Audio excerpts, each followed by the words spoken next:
જય દ્વારકાધીશને જય માતાજી.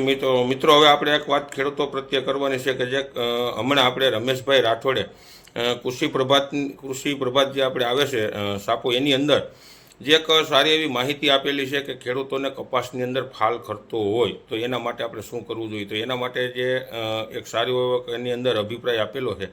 હવે એમાં જ એ જ ફોટાની અંદર એક કંપનીએ 20 સ્પાર્ક કંપની છે, જે લગભગ રાજકોટની કંપની છે, એની એડિટ કરી અને એમની જે દવાનો એક પ્રોડક્ટ છે કેલ્શિયમ બોરોનવાળી, અને જે એની ટૂંકમાં એનો ફોટો એની માથે જે એડ કરી દીધો છે અને પછી પોતાના ફેસબુકની અંદર અને ટૂંકમાં ફોટોને વાયરલ કરેલો છે અને ઘણા બધા ટૂંકમાં.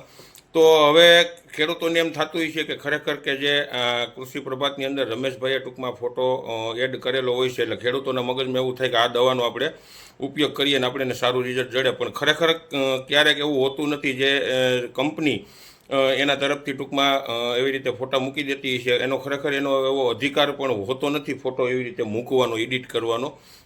જે ખેડૂતોને ખરેખર એક રીતે ગુમરાહ કરવામાં આવે છે અને ખેડૂતો એવી રીતે જોઈ અને માર્કેટમાંથી દવા લઈ આવી અને છંટકાવ કરે છે. પછી ક્યારેક એવું બને છે ખરેખર ખેડૂતોને રિઝલ્ટ પણ આવતું નથી અને ખેડૂતો ઘણા બધા હેરાન થતા હોય છે. એટલે આવી અફવાઓથી ખરેખર દૂર રહેવું અને સોશિયલ મીડિયાની અંદર જે એવા બધા ફોટા અને જે ટૂંકમાં આવા વિડીયો આવે છે, ખરેખર એનાથી સેટું રહેવું. જે કંપનીઓ પોતાના સ્વાર્થ માટે ખેડૂતોને ઘણી બધી રૂપિયાની નુકસાની કરે છે. એના જો ફોટો પણ હું તમને આગળ દેખાડું છું, એ તમે ફોટો જોઈ લીધો ને. હવે આ ખાસ તમારે મગજની અંદર ધ્યાન રાખવાનું છે અને આનું આપણે જે ટૂંકમાં ખેડૂતોએ જે માર્ગદર્શન લેવાનું છે, પણ આપણે સારી કંપની, સ્ટાન્ડર્ડ કંપનીની પ્રોડક્ટ મિત્રો લેવાની છે.